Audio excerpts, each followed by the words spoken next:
Blog Talk Radio.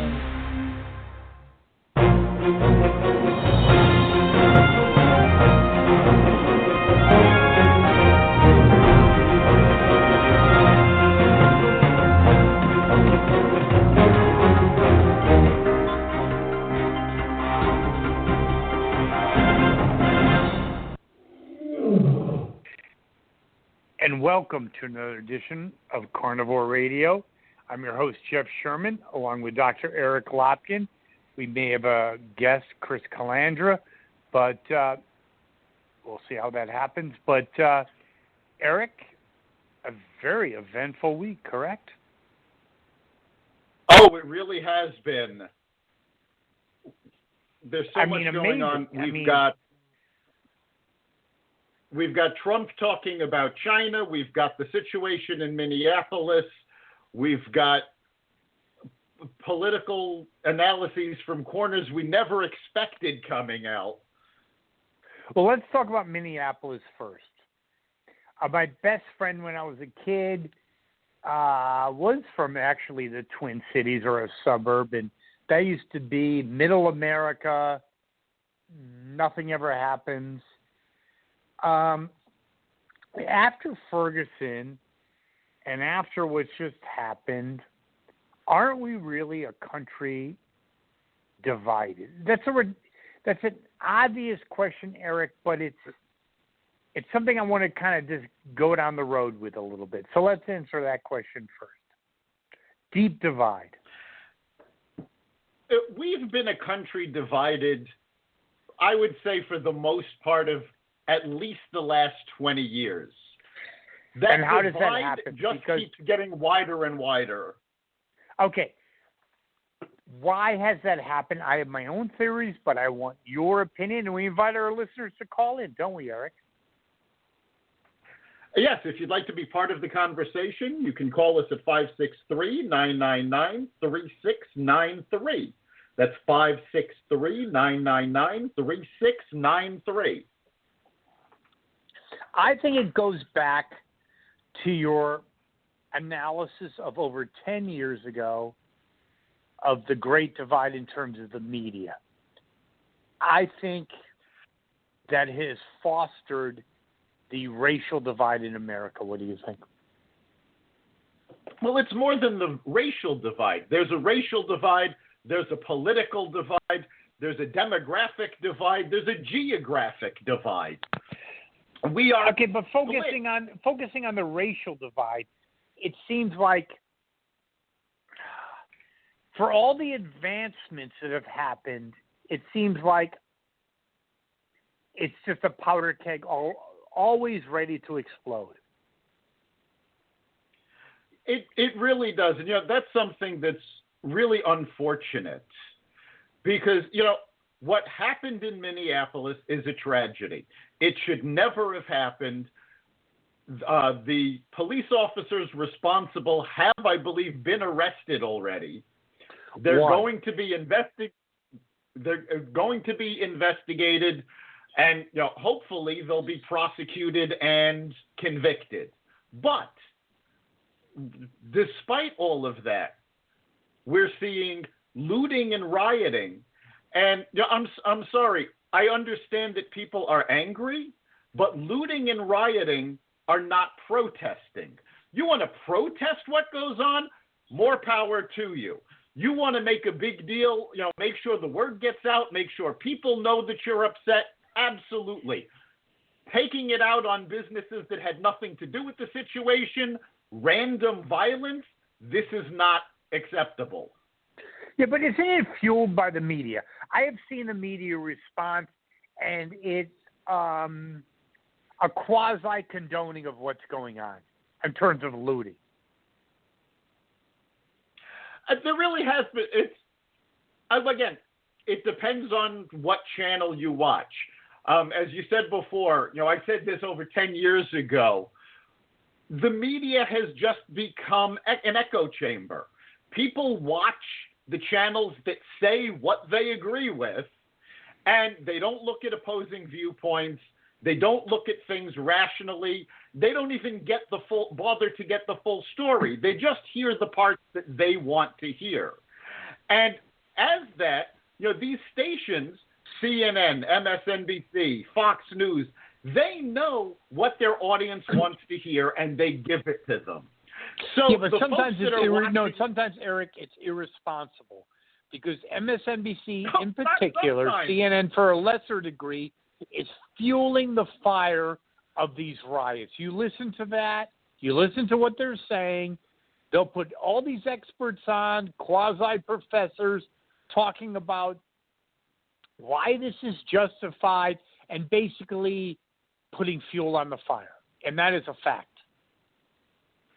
They do that all the time. And it's not just sometimes it's unacceptable. It's very dangerous. And this is all, in terms of the media response and all that, is all a response to what happened when the FCC repealed the Fairness Doctrine. Now, for our listeners that don't know what the Fairness Doctrine is, because this goes back 30, possibly even 40 years, it was the move to repeal it was. It required television and radio stations and media outlets to cover both sides of a story. It was repealed because what a lot of stations were doing is rather than reporting the full story, they would not report at all. And this way they couldn't be held responsible because they didn't give any of the story, never mind not giving the whole thing. It was repealed. The idea was it was supposed to free them up to cover these stories. What ended up happening is that they just covered the parts that they were interested in, that their audiences wanted to hear, and now we've got the echo chamber. This is what made it possible for CNN, MSNBC, and Fox News to exist. Because let's face it, none of them are bipartisan. None of them tell you the full story. I would routinely flip between the channels and laugh because it was like watching the same story in alternate universes. There's no question about it. But when you have a situation like this, I think it does point to an America that is more divided than we like to think. Yes, your media critique is 100% correct, but before you let this go, I believe it does point to a country more divided than we like to think. What do you think, Eric? Oh, the country is definitely divided. And it's more than just the media. Because you saw everybody was complaining about a divided America after the 2000 election when George Bush won the electoral but not the popular. It happened again with Trump. Obama sowed the seeds of making it even worse. And the thing is, under the Obama administration, it was actually completely predictable because he was a national version of David Dinkins. And for our listeners who are not familiar with David Dinkins was the first African-American mayor of New York City. And during his tenure, the city split apart. It was absolutely ridiculous because he bent over backwards for certain communities, refused to acknowledge others, and it was the exact same thing that Obama did on a national scale. From day one, he was all about, well, they did this and they did that. And he never accepted responsibility for any of his own scandals. In fact, to date, there are still people who claim Obama had no presidential scandals, forgetting all about the IRS scandal, the hacking of Angela Merkel's cell phone, Fast and Furious. I could go on. Yeah, but, I guess 60 years after the racial struggles of the 60s, to me, it's disconcerting because you think we'd evolve further than this. And that's the real problem. The media aside, when you look at it 60 years later, are we really that more? Have we really progressed that much, Eric? Oh, no, not at all. And the thing is, people don't realize, I mean, promises were made during the 60s, actually going all the way back to Lincoln, 40 acres and a mule. And these were political promises that were never kept. Well, what happens when you keep making promises to an audience and you don't deliver? Well, they get angry and they don't trust you.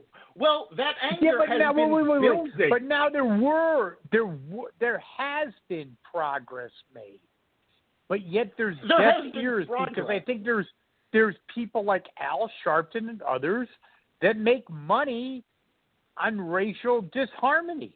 I mean, not that everything's copacetic. I get all that. But there's been a major advancements, but these people refuse to admit it. There have been huge advancements. We are actually light years ahead of where we were in 1960. The problem is people were promised the world. And folks like Al Sharpton capitalize on the fact that it was never going to happen. The demands that were made, the promises that were made, were never realistic. And people say, well, some people got help. I didn't get helped. There are people who, they're still demanding reparations for slavery. There is nobody alive in America who was a slave. And yet they're still demanding reparations. So you've got this split because despite all of the huge issues, it comes down to one thing. It's how do you get up in the morning and how hard are you struggling to make ends meet, to get a job, to but there's people apartment. In the background telling certain people that we all fall down. But there are people like Al Sharpton saying, when you fall down, it's not your fault, it's other people's fault.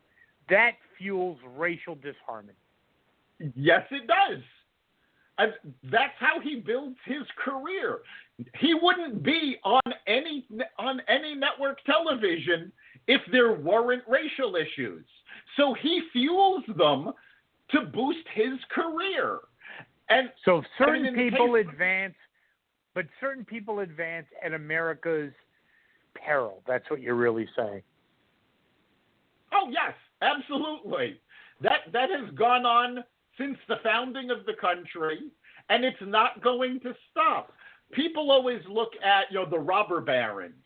Oh, they were out for themselves. They didn't help anybody. Well, it's not just the robber barons. There's people in every walk of life that push themselves up by making sure other people are pushed down. True. Do we have a break coming up, Dr. Lopke? We do. Actually, let's take that break right now. We'll go to our commercial and be right back.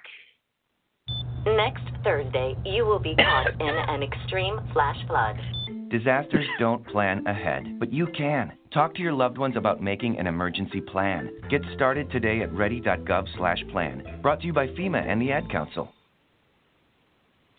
And we're back. And remember, if you want to be part of the conversation, you can call in at 563-999-3693.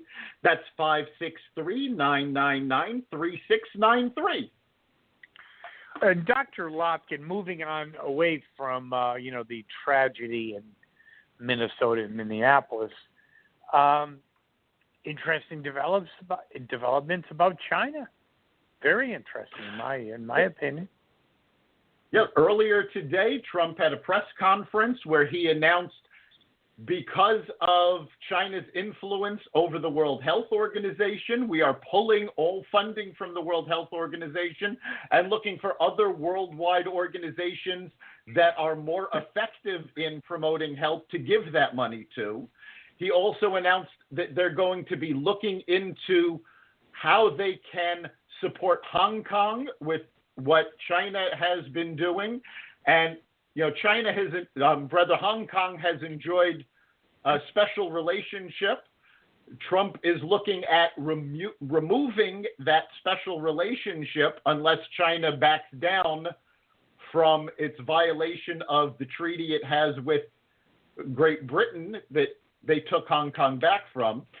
They're also going to be investigating Chinese companies to make sure that when Chinese companies are listed on American Stock Exchange, they are playing by American rules and not their own set of rules. Okay, Eric, that's all fine and dandy. But being a little older than you, China was a third world country. We, as Lenin said, we gave them the rope to hang us. We made them who they are. And it's like, golly gee, now they're a first-rate power. Yeah, we gave them the technology. This is nonsense.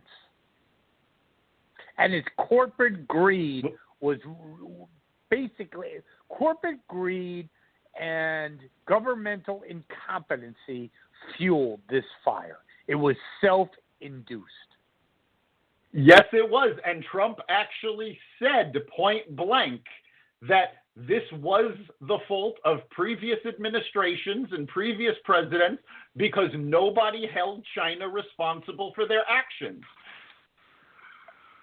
Yeah, the but how problem naive is it to think, golly gee, they're going to be our buddies, and then even into like the 90s, letting them into the world, the World Development Organization, World Trade and all Organization. these other things. Yeah, thinking that was going to solve things. I mean, it's the apex of naivete. Yeah, I mean, how naive can you be? Well, on the one hand, bringing them into the World Trade Organization, they were expected to follow the rules of the trade organization. There really wasn't a reason to think they wouldn't because it had never happened before. No country had ever joined the World Trade Organization and then just said, well, I'm not going to follow any of the rules. Now... Okay. And there was a lot of pressure to have them in. I get that. Right, and they've been flouting those rules now since they joined, and that's one of the things Trump talked about, is that they need to be held responsible, and it's time we did it. Okay, but you look at Biden. Biden was basically, oh yeah, they're not an enemy. I mean, it's so naive. Obama, Biden, even George W. God. These are the people that we elect to protect and to promote our best interest. Obviously, they're not. Well, the basic problem that the administrations have faced is that the U.S. government has become reliant on debt spending. And who buys the bonds when we sell it? China. So, of course, they don't want to aggravate China because they want to make sure that the administrations and the government as a whole can go more and more into debt and pay off all of their pet projects. And this is not unique to either party. So you're having someone assume your debt that's your enemy. I mean, exactly. Are you really a superpower is the point. Eric, are we really a superpower? You are being funded by your enemy. Eventually, you get to a point, anymore. If I own your mortgage and you tell me, hey, Jeff, I don't like the way you did the last podcast, eventually you get to a point you have no leverage. Am I correct or not? That's true. And I think one of the things that Trump has done is that he has said, look, you know what? We're still the United States of America. And doing business here means more than doing business anywhere else in the world. And that's why before the pandemic, before all of this went on, he started pushing businesses to move their supply chains out of China. And businesses started to do it. They can't just flip a switch and leave. But they have started moving factories out of China. They have moved supply chains out of China. Many of them have stopped doing business with Chinese companies. The fact of the matter is the Chinese economy is pumped up by the Communist Party. They make it look like a capitalist economy because you've got companies and you've got their own stock exchange, but it's propped up by the government. And when Americans start pulling out and saying, no, we're not going to play by those rules anymore, the house of cards starts to crumble. Okay, how much does China every night pray that Biden gets in? Actually, I don't know. I don't know that they are praying for Biden to get in because the Democrats have actually put forward proposals that are even more severe than Trump's. Now, I don't know that they're going to do anything about it. It's very easy. No, to they put know together... that the Democrats are paper tigers. Biden, in his heyday, way over, was a willing dupe of globalists. They could not wait. They cannot wait another minute for Biden to get in. Not another minute. They fear Trump because he actually knows what's going on. That is a fact. Biden has no clue. The Democrats can talk about all this crazy nonsense. They will do nothing because they're beholden to Wall Street, which is a weird quirk because they're supposed to be the party of the people. They are the party of Wall Street. It used to be the other way around. That is no longer the case. Well, but here's the thing. I don't think China actually prays for anybody to get in. I think China knows what certain other people have been saying for the past few weeks, and I want to move on to them. I think China knows Trump is winning a second term.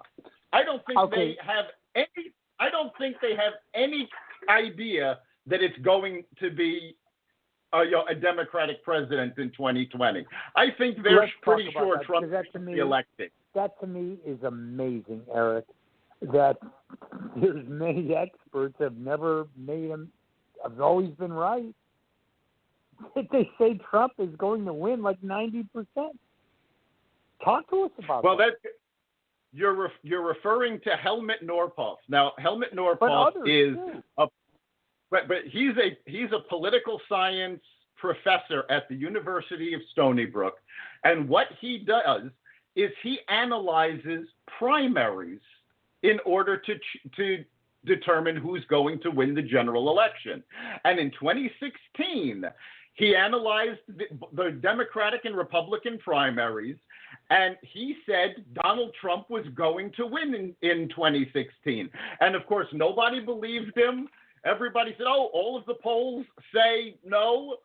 But he stuck to it. He said Trump was going to win. Well, he just did an analysis of the primaries that have taken place in 2020. And he says based on these primaries, there is a 91% chance of Trump winning a second term. And a big part of that. So let's flip back to 2016. What happened to the media, number one? We talked about that a little bit off air. Did they lose a little bit of the? I mean, how do they regroup? Well, I mean, they still haven't regrouped. They were shown that their polls were faulty, did not change methodology at all. I've spoken to a couple of polling organizations, and they all tell me, yes, they're still using the same methodology that they used in 2016 and don't plan to change it. They're dead set on sticking their heads in the sand and saying, no, we reported what was going to happen, and it was a fluke. Well, guess what? Okay, but the whole fluke thing fueled 4 years of good ratings, meaning he was an illegitimate president. It was a Russia hoax. There are so many good stories. Those are gone. If he wins a second term, they're gone. how do you adjust? It's just a fact. There is no Russia collusion. All that is gone, Eric. But remember, we don't know that it's gone because remember, everything was going to hinge on the Mueller investigation. And the Mueller investigation cleared him, and they went, well, but there's more to it. And then they went after the impeachment, and it was all about the impeachment, and they failed to impeach him. And they're still in court trying to get more evidence against him. Every time he beats these accusations, they just manufacture more. I still say, I'm sorry to say that, I think it loses a little bit of its momentum when you went from basically something was the perfect situation, Russia hoax and all this stuff, and then a second term, it's kind of like, well, the people kind of voted for him. I mean, it does lose some steam. It loses a lot of steam. And the Democrats, quite frankly, have nobody to blame but themselves because they spent the last 4 years whining and trying to prove something other than the people's votes were responsible for them losing, instead of actually hunkering down, doing the work, and showing the country, look, we are leaders and we can get things done. They could have done that, and they could have walked away in a landslide, but they failed to do that. And one of the people who is talking about that now... But they nominated the absolute worst candidate. Well, I don't know if he's the worst. I mean, quite frankly, I think Bernie Sanders is even worse, but she could have, but they weren't going to back her. And now they're pushing forward they're trying to push forward on the economy, trying to keep the country locked down so that the economy doesn't recover. And Jason Furman, who was the chair of the Council of Economic Advisors under President Obama, is going around saying that in the months prior to the next election, he's talking about September, October, and November, you are going to see record growth. Now, the economy is still going to be slow, but when you're talking about going from 20 to 25% employment down to 10 to 12%, that's growth like that has historically never been seen. And that he's saying that growth is going to propel Trump into another term. And this is a Democrat. I would say all things being considered, I think all things being considered, I find it hard to believe, especially with the debate and the incompetency of Biden. I just don't see how Trump loses. How he loses. No, I stand by. I still say he's got a 60% shot at winning because if he goes off script, if he continues Twitter battles, he is his own worst enemy. He can himself. But quite frankly, again, it's unless he beats himself, the Democrats aren't going to beat him. Do you think the Republicans hold the Congress and the Senate? I think they'll definitely hold the Senate. I don't know if they'll take back the House. There's a strong possibility, but it's still an uphill battle because both House seats are very local, and they've all been gerrymandered to death at this point. Very true. We're hitting the end of our time. Awesome. So, you've been listening to Carnivore Radio. You can catch the replay at xvideo.com/podcasts. You can also find it, as well as the Carnivore Bites podcast, on iHeartRadio, Spotify, Apple Podcasts, Google Play, and wherever you find podcasts. And remember, we're here every Friday live at blogtalkradio.com/Carnivore Radio. Be part of the conversation. We'll see you next week. Thank you, Eric.